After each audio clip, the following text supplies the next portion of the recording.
Billy Graham may have been the most well-known American evangelist ever, and he died today at the age of 99. Before that, he circled the globe spreading the gospel. He conducted 417 crusades in 185 countries. His final crusade in Indianapolis was back in 1999. RTV6's Derek Thomas goes inside the lives that he touched here.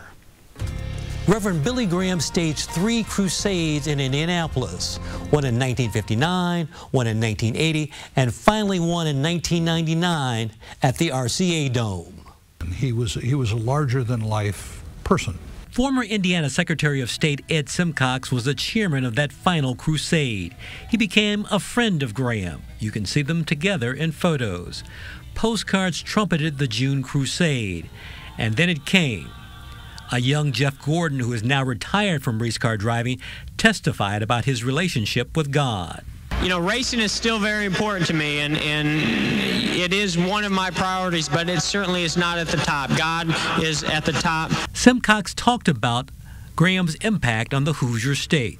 Lives were changed, and if lives are changed, it impacts families, and if it impacts families, it impacts the city of Indianapolis.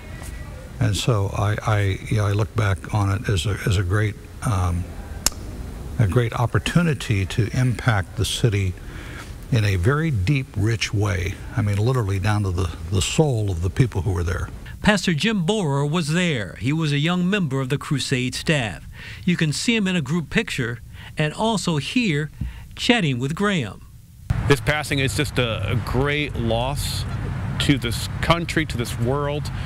But it's also a great arrival because he has been so instrumental in so many people knowing who Jesus is. Graham sent Simcox a letter thanking him for his efforts in making the crusade successful. He said, "You seem to be everywhere at once." He could have been talking about himself.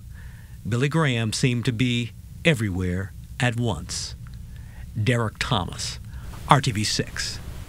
And when Graham came to Indianapolis in 1959, the crusade was held at the State Fairgrounds. When he returned in 1980, it was held at Market Square Arena.